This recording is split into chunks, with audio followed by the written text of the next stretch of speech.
할렐루야. 아멘. 오늘 우리 같이 한번 고백해 봅니다. 근데 일부 예배 때는 반씩 끊어서 했더니 시작을 모두 다 안 따라 하시더라고요. 그래서 안 끊고 한 번에 가겠습니다. 끝까지 듣고 한번 같이 고백하는 시간 되었으면 좋겠습니다. 감사하는 습관으로 풍성한 축복자가 됩시다. 감사하는 습관으로 풍성한 축복자가 됩시다. 여러분들 감사의 습관을 들여서 풍성한 축복자들이 꼭 되었으면 좋겠습니다. 그런데 오늘 말씀의 제목을 준비하면서 많은 생각을 했습니다. 결론을 내리기를 오늘 말씀의 제목은 감사하신 예수님입니다. 근데 이 감사하신 예수님은 위로 하나님께 감사하시는 예수님의 모습을 1차적으로 우리가 같이 나누었으면 좋겠고요.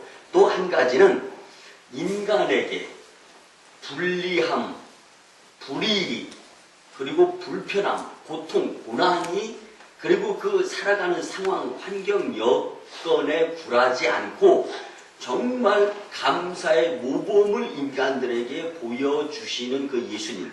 그래서 인간으로 하여금 예수님 정말 감사합니다. 이 고백을 끌어낼 수 있도록 하기 위한 감사하신 예수님. 그래서 이 두 부분에서 감사하신 예수님이었으면 좋겠다.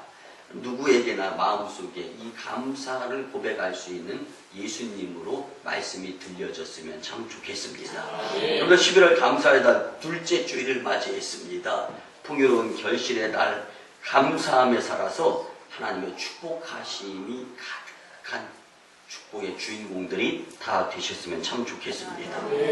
여러분들, 내가 이 음식을 먹고 내가 이 밥을 식사를 하고 난 다음에 죽는다라는 생각을 갖게 된다라면은요, 여러분들 정말로 그 식사, 그 먹는 그 음식이 입에 들어갈까? 아니면 맛이 있을까라는 것을 한번 생각해 보았으면 좋겠습니다. 근데 예수님 생애 중에서 가장 고통스러울 때가 오늘 본문에 나오는 마태복음 26장의 때입니다. 왜 그러냐면 예수님께서 세상에서 마지막 식사, 떡과 포도주를 예수님의 제자들과 함께 나누고 난 후에 이제 이 로마 병정들에게 잡혀서 십자가에 매달려서 물가피를 쏟고 온갖 살이 찢겨지는 그러한 그 순환을 당하면서 죽으셔야 될 수밖에 없는 상황 가운데 처해 있는 모습. 여러분들, 그래서 예수님은요, 오늘 본문 29절에 보면 내가 포도나무에서 난 것을 이제부터 내 아버지의 나라에서 새 것으로 너희와 함께 마시는 날까지 이 포도주는 마실 수 없게 된다라는 말씀을 해주고 계십니다. 뿐만 아니라 마태복음 26장 2절 말씀을 보면은요, 너희가 아는 바와 같이 이틀이 지나면 6월절이라 인자가 십자가에 못 박히기 위하여 팔리리라. 그러면 이 말씀이 주는 의미는 무엇입니까? 지금 먹고 마시는 것이 마지막 이 세상에서의 예수님의 제자들과 함께하는 자들과의 나누는 마지막 만찬이다. 그리고 그 뒤에는 이제는 예수님은 죽으신다라는 것을 너무 잘 아시고 계시는 예수님임을 우리는 이 말씀을 통해서 알 수가 있습니다.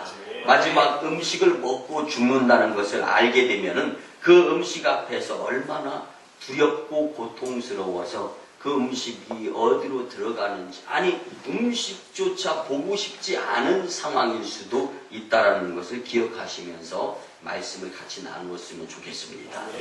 지난주 금요일에 청주여자교도소를 방문해서 이제 여자 재소자들과 함께 예배드리면서 말씀을 전하고 또 상담을 하는 시간을 가졌는데요.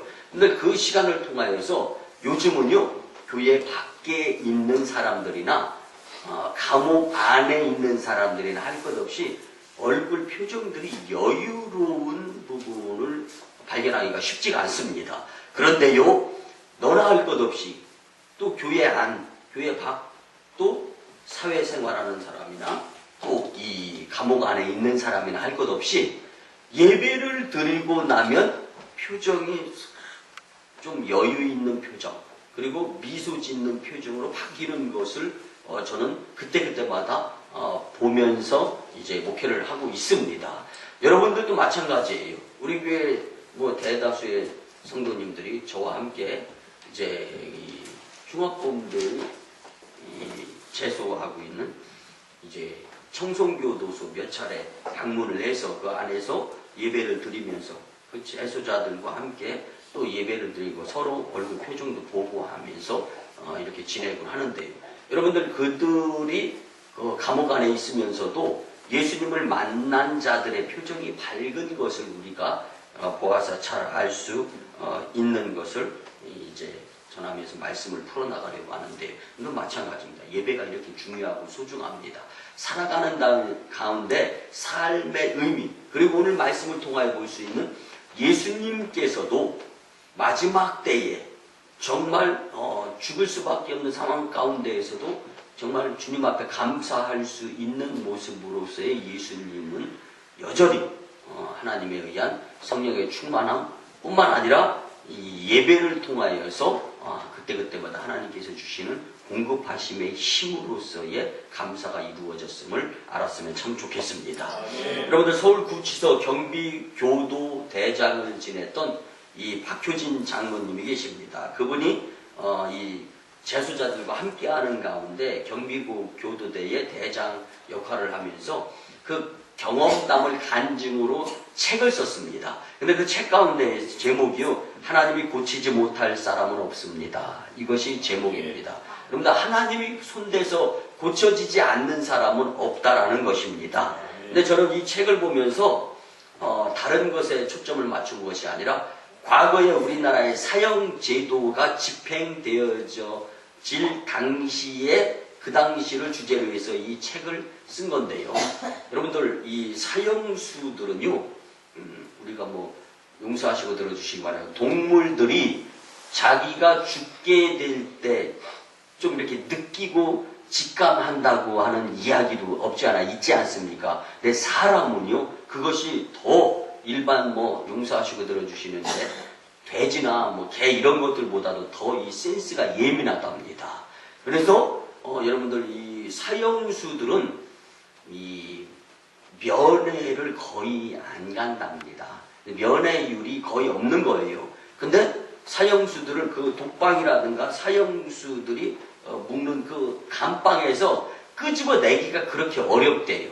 그래서 1차적으로는 이 책을 보면은 거짓말을 해서 끄집어낸다는 거예요. 그러니까 몇 번 사형수 누구 면회 안 나온답니다. 왜? 나 이제 죽을 때가 됐구나라는 것을 느낀다라는 것. 그리고 또 이제 상담 내지는 운동 이런 식으로 이렇게 이 감옥에서 끌어낸다고 하는데 대부분의 사형수들은 직감으로 여기고 자기가 사형당하는 날이라는 것을 눈치를 채고 안 나온다라는 거예요. 그럼 2차적으로 어떻게 하냐면은 그 교도소에서 가장 무술 실력이 뛰어난 이 교도관을 5명, 6명 정도 투입을 시킨다는 거예요. 그래서 이제 이 급소를 가격하고 힘을 뺀 다음에 이게 결박시켜가지고 꺼내 나와서 사형을 집행하는데 대다수의 사형수들이 새파랗게 얼굴이 질린 가운데 끌려 나와서 죽는답니다. 근데 어떤 사형수는요, 마지막 죽음 앞에서 세상과 사람, 그리고 삶을 저주하면서 원수에게 욕을 퍼붓고 발악하면서 죽는 사람들이 대다수가 있다는 겁니다. 그래서 제가 이런 말씀을 드리냐면요, 예수님의 죽으심 앞에서 죽음을 그리고 사형수로 또 감옥 생활로 이런 모습들을 같이 서두에 말씀을 나누고 나서 예수님의 심정이 어떠셨을까라는 것을 공감하는 가운데 예수님의 마음을 좀 배웠으면 좋겠다는 뜻에서 이제 사형수 그리고 감옥, 형무소, 교도소에 대해서 말씀을 드린 겁니다. 여러분 죽음을 앞둔 이런 무거운 분위기에서 마지막 6월절에 음식을 잡수시면서 갑자기 예수님께서 말씀하는 가운데 도중에 도저히 그 상황에 이해가 안 가는 말씀을 하시는 예수님을 오늘 우리는 본문을 통하여 만나게 됩니다.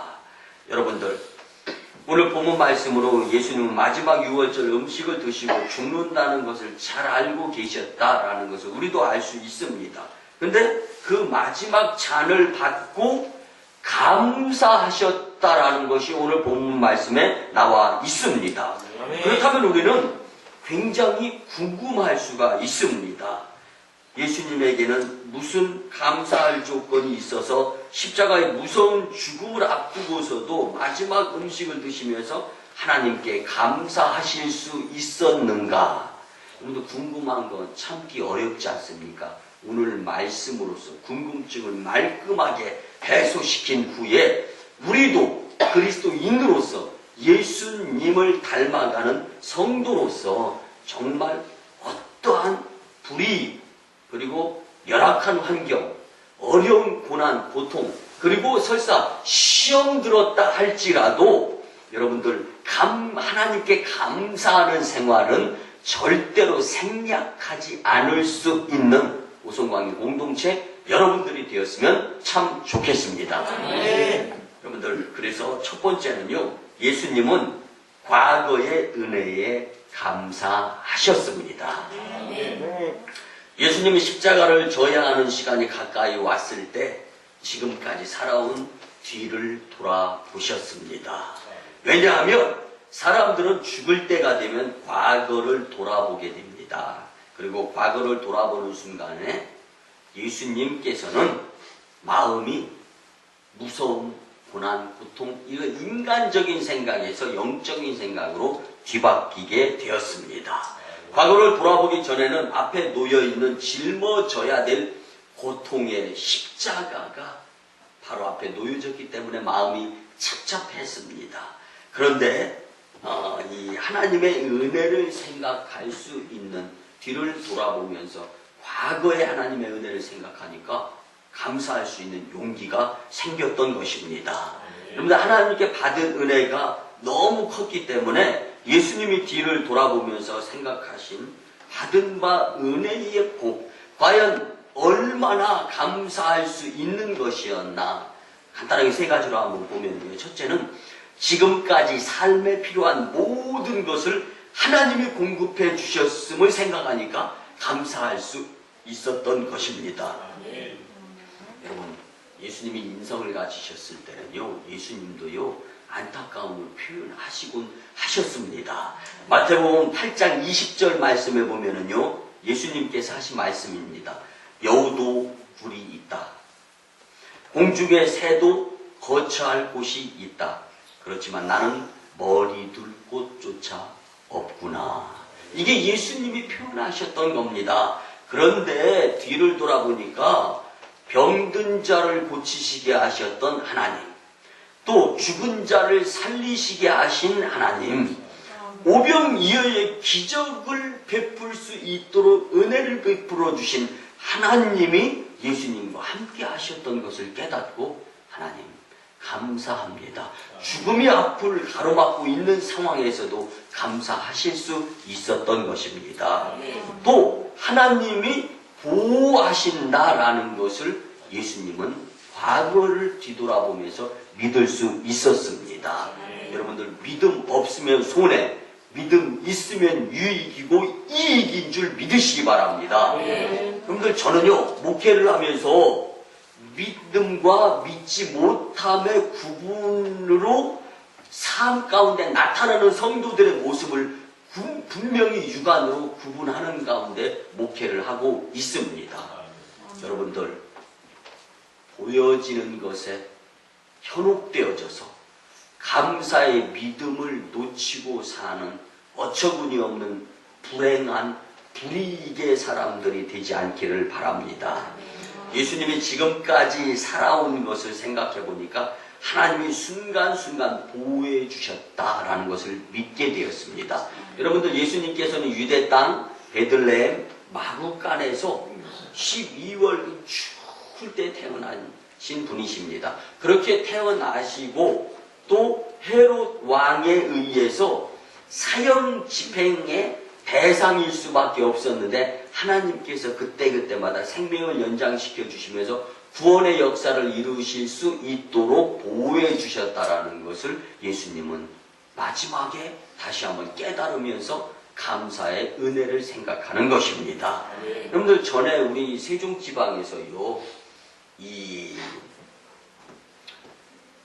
선교에 한번 열심 내보자 해가지고 목회자들이 전부 다 중국, 상해, 항주, 소주 쪽으로 선교 여정을 갔던 적이 있습니다. 그래서 저도 이제 그때는 제가 이제 전도사 때였죠. 그리고 뭐 지방에 목사님들이 가자면 가고 가지 말자면 가지 말아야 될 때였는데, 근데 그 가운데에서요, 이 항주 쪽에 가서 선교지 삼잡교회에서 예배를 드리고 난 다음에 그들과 함께 만찬을 나누는데, 한 중국인이면서 예수님을 믿고 북한 평양에 복음을 전하는 선교사의 간증을 들을 수가 있었습니다. 그런데 평양에 1층은 공장이고 지하에 이제 이렇게 창고가 있는데, 그 지하에서 모여서 예배 드리는 자들의 모임에 한번 참여를 했던 적이 있다라고 하면서 그 상황을 간증을 하는데요. 이제 그 당시에 북한의 평양 공장 지하에서 예배를 드리는데 성경책이 없는 거예요. 근데 그 당시에 북한 성도들은요, 성경책을 주님께 달라고 무지하게 기도를 드릴 때였다고 합니다. 근데 성경책이 없으니까 그냥 창세기 1장 1절 하나님이 천지를 창조하시니라 이렇게 글로 쓴 것을요 다 같이 이렇게 나눠가면서 여기서 내가 보고 읽고 또 옆으로 전달 그게 성경 봉독이고 그것이 말씀이에요. 그리고 나서 찬송은 또 길으니까 다 적을 수 없어서 1절만 적고 후렴 적고 그래서 그걸 또 나누는 거예요. 그래서 이렇게 그래서 하나님의 말씀은 눈으로 받고 그 다음에 이 찬양 드릴 때는 입으로 찬양 드려서 찬송이 바깥으로 나가버리면 체포되어져 가지고 사형당하니까 그냥 글을 눈으로 읽으면서 입으로 말은 하지 않고 뻥긋뻥긋 하는 것이 찬양이더라는 거예요. 근데 그 당시에 그 자리에 이 북한 공산당의 반장이 노동당 반장이 그 자리에 있었다는 거예요. 그런데 그 모습을 보면서 궁금하고 이상하잖아요. 그래가지고 무엇을 하는가라고 뒤에서 딱 서서 이렇게 지켜보다가 이해가 안 가는 거예요. 그래서 이제 이 조용한 가운데 진행되어지는 모습들을 보면서 동무들 뭐 하는 겁니까? 하고 물었다라고 합니다. 그때 믿음이 좋은 딱 보면 노동당의 반장임을 그 곳에서 예배드리는 사람들이 다 알아요. 근데 여러분 믿음이 있으면 당당하게 되어 있습니다. 그 공동체 중에 예배드리는 분 중에 여성 성도 중에 아주 믿음이 좋은 분이 벌떡 일어나가지고 이렇게 대답을 했다는 거예요. 이제 우리는 지금 독보회를 하고 있는데 동무도 같이 합세다 하고 인사를 했다는 거예요. 그랬더니 뒤에 서가지고 조금 더 이렇게 지켜보고 자연스럽게 그 모습을 이루어가고 있는데 이 노동당 반장이 이 동무들이나 많이 하시오. 나는 바빠서 이만 가겠습니다. 그러고 떠났다는 거예요. 여러분들 이 예와 서두에 제가 말씀을 드렸을 때 북한 지하에서 예배드리는 성도들이 하나님께 그렇게 기도드리면서 뭐를 달라고 그랬다고요? 찬송가. 그런데 모두에게 하나씩 찬송가가 들려지고 손에 성경책이 있었으면 입으로 찬송을 부르다가 걸려서 전부 다 아우지 탄광으로 끌려갔거나 아니면 사형을 당할 수밖에 없는 상황이었다라는 것을 이 실제적인 모습을 통해서 저는 깨달을 수가 있었습니다. 여러분들 한번 감사해 놓고 하나님이 안 주시네. 여러분들 가장 좋을 때 주시는 하나님이심을 믿고 끝까지 오늘 예수님이 죽음 앞에 놓여 있음에도 불구하고 감사를 생략하시지 아니하시는 감사하신 예수님을 우리도 닮았으면 참 좋겠습니다.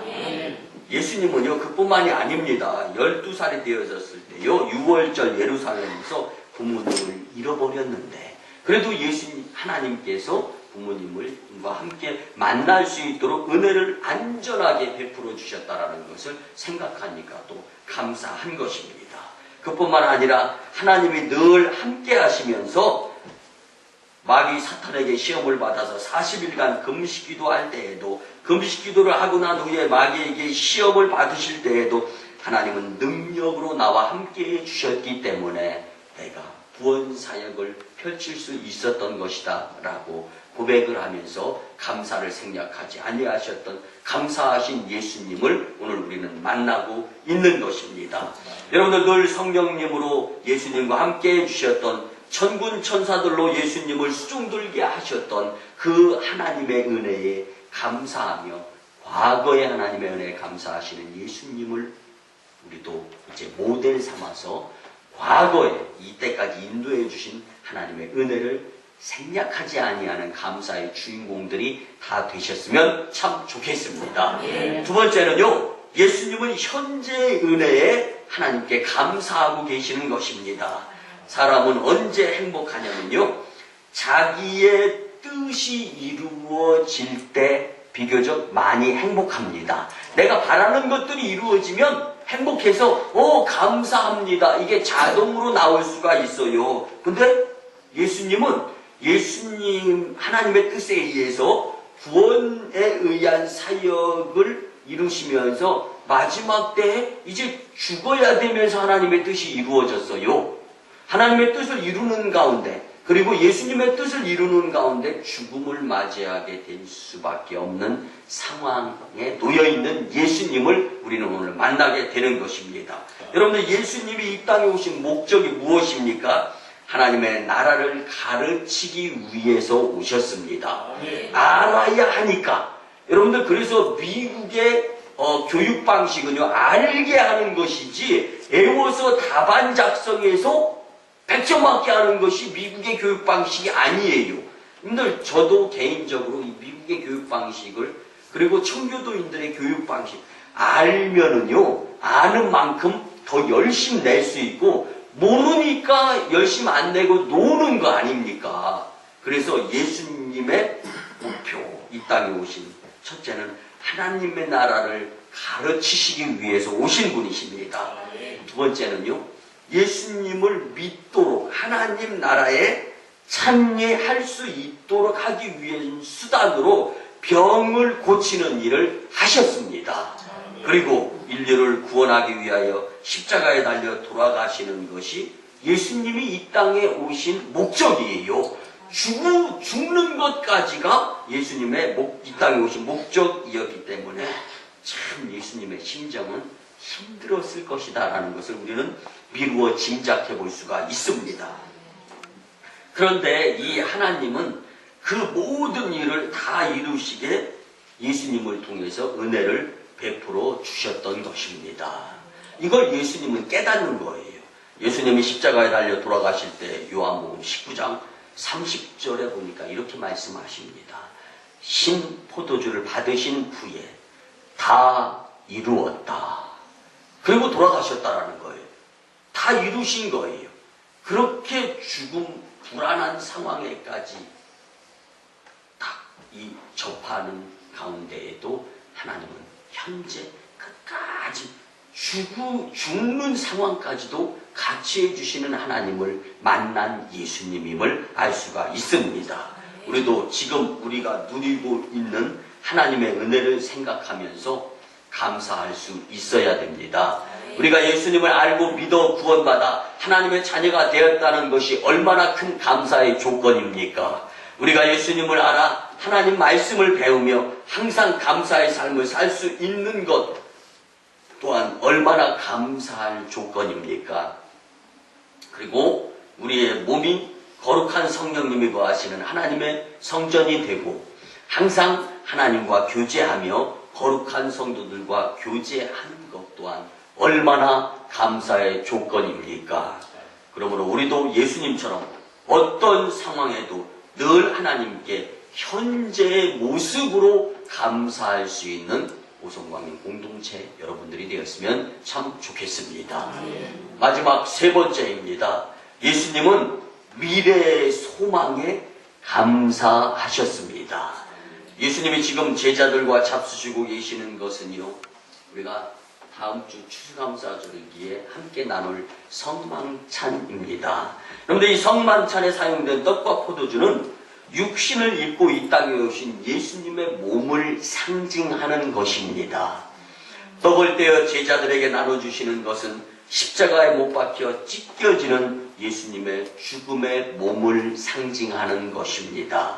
또 제자들에게 나눠주신 포도주는 예수님이 십자가에서 인류의 죄를 사하시기 위하여 흘리시는 예수님의 피를 상징하는 것입니다. 여러분들, 예수님의 죽음을 상징하는 이 떡과 포도주를 손에 들고 하나님께 감사드린 것은 이제 예수님이 아버지의 집에 돌아갈 것에 대한 분명한 소망이 있었기 때문입니다. 예수님의 죽음이 인류에 가져다줄 구원의 역사를 소망하였기 때문에 하나님께 예수님은 소망을 가지고 감사할 수 있었고, 그 일들이 지금 복음으로 전하여 주셔서 미래에 대한 소망을 의한 한 분 한 분 이 자리에 계신 저와 여러분들이 이 복음을 받아들이고 또 이 복음의 바톤을 미래의 소망을 가지고 전할 수 있는 자들의 역할을 감당할 수 있도록 허락해 주신 그 예수님의 이 모습을 통하여 우리는 또한 감사할 수 있어야 되는 것입니다. 그뿐만이 아닙니다. 예수님의 십자가 죽음이 인류에게 하나님의 사랑을 증명하는 것이 됨을 소망하면서 하나님께 감사를 드리시는 이 예수님. 여러분들, 예수님의 감사하신 이 모습 앞에 우리는 보다 더 나은 감사의 조건이 지금 우리에게 주어져. 왜 그러냐면 예수님처럼 우리가 지금 당장 한번 먹고 죽는 상황이 아니기 때문에 우리는 더 어쩌면 주님 앞에 감사할 수 있어야 하지 않나 하는 생각을 가져봅니다. 사랑하는 성도 여러분, 여러분들에게 미래에 대한 천국의 소망이 얼마나 있는가? 믿음으로 소망에 대한 뜨거움이 있으면 있을수록 힘들고 어렵고 언덕 만나고 고비 만나도 넘고 도는데 오히려 힘이 되어주시는 주님의 은혜에 더 크게 감사할 수 있게 되는 줄 믿습니다. 이 감사의 날에 미래의 천국에 대한 소망으로 우리의 마음이 가득 찼으면 좋겠습니다. 그랬을 때 어떤 시험에도 하나님께 감사를 생략하지 아니하는 감사의 모범자이신 예수님을 닮아가는 그리스도인들이 될 줄 확신합니다. 구원의 주님의 은혜와 미래에 대한 소망으로 감사하는 우리의 삶이 꼭 되었으면 참 좋겠습니다. 또한 예수님의 감사를 우리도 실천하며 하나님이 가장 기뻐하시는 전도의 삶에 감사가 풍성하였으면 참 좋겠습니다. 말씀의 결론을 드립니다. 감사의 달에 우리도 예수님의 감사를 본받아서 과거와 현재의 주님의 은혜에 감사할 수 있었으면 좋겠습니다. 그뿐만 아니라 미래에 대한 소망으로 감사가 우리의 마음속에 풍성하게 자리 잡았으면 더더욱 좋겠습니다. 그런데 끝으로 예화를 드리며 그동안에 나는 감사가 너무 인색한 삶을 살았구나. 내가 너무 유익하고 좋고 기분이 좋을 때, 환경 여건이 좋을 때만 골라가며 감사한 것은 아닌가 하는 실화의 이 예화를 같이 나누면서 말씀을 맺도록 하겠습니다. 스웨덴에서 있었던 실제 실화입니다. 한 버스 기사가 어느 날 자신이 몰아야 될 버스에 올라타서 노선을 익힌 후에 그 노선대로 운전을 하기 시작했습니다. 그런데요, 한참을 가고 있는데 신호등이 없는 건널목에서 어린아이가 건너가고 있는 모습을 목격했습니다. 그리고 브레이크를 밟았습니다. 그런데 앞불사 브레이크가 먹히지를 않습니다. 이 버스 브레이크가 고장났구나라는 것을 그때 가서 아는 거예요. 있는 힘을 다해서 발을 밟았지만 차는 서려고 하지를 않았습니다. 그때 핸들을 잡고 좌우를 살펴보았습니다. 움직일 수도 없는 상황입니다. 그런 가운데에서 어떻게 해야 될까? 버스 안에는 많은 승객이 타고 있습니다. 그리고 그 상황을 잠깐 생각한 후에 핸들을 반듯하게 잡고 그 어린 아이를 희생 제물로 삼고 직진을 합니다. 그리고 얼마 후에 이제 어린아이를 치면서 버스가 충격을 받고 쓰게 되었습니다. 그래서 버스 안에 타고 있는 많은 사람들은 죽지 않고 안전할 수 있었습니다. 근데 이 상황을 전혀 모르는 버스 밖에서 그 사고를 목격하는 그 광경의 사람들은요, 운전수에 대해서 손가락질을 합니다. 삿대질을 합니다. 욕을 합니다. 그러면서 감옥에서 썩어야 되겠다라고 막말까지 합니다. 거기에다 버스 안에 있는 자신들의 생명을 보호해준 운전기사인데 그러함에도 불구하고 아무 생각 없이 손가락질하고 삿대질하면서 어린아이를 저렇게 무참하게, 근데 브레이크가 고장난 줄도 모르고, 여러분들 대다수 보면 말 안 하면 오해하면서 자기 입장에서 살아가고 있는 것이 나 아닙니까? 그때 묵묵히 이 버스 운전기사는 차 문을 열고 내립니다. 그리고 그 나둥댕이 쳐진 시체인 어린 아이에게로 다가갑니다. 이미 피를 많이 쏟고 그 자리에서 즉사한 아이의 모습을 보면서 끌어안습니다. 그리고 그는 이렇게 이야기합니다. 울면서 하나님, 내 아들 하나 희생으로 많은 사람들이 무사하니까 감사합니다. 그리고 아들을 진 이기듯이 끌어안으면서 아들아, 미안하다. 하나님 나라에서는 행복하게 살려마. 여러분들, 보편적인 사람들은요, 나한테 잘해주는 사람한테 감사합니다. 내가 환경이, 상황이 좋으면 감사합니다. 예수님은 지금 이 자리에 계신 나와 너, 저와 여러분들 때문에 십자가에서 아무 이유 없이 죽으셔야 됨에도 불구하고 감사하신 분이십니다. 이 버스 운전기사의 감사함은요, 내가 주님께 가끔가다 드리는 감사함보다 더 예수님의 감사에 더 가까이 있는 감사가 아닌가 한번 생각해 보시기를 바랍니다. 우리 이 감사의 계절에 감사를 줄이거나 생략하지 아니하는 오성광님의 축복의 심령들이 다 되시기를 주님의 이름으로 간절히 축원합니다. 기도드립니다. 고마우신 주님, 은혜의 아버지 하나님, 11월 감사의 달 둘째 주일에 감사하신 예수님에 대해서 말씀으로 깨닫게 하심에 참으로 감사를 드립니다.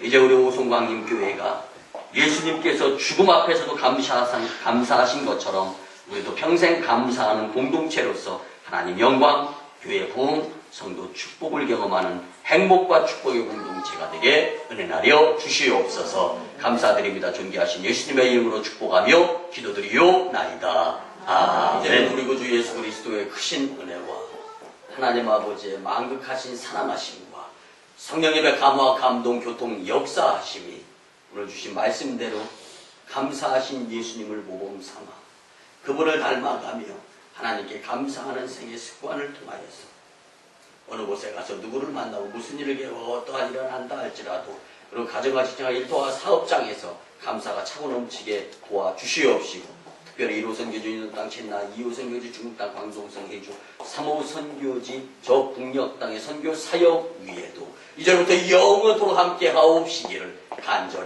간절히 축원하옵나이다. 아멘.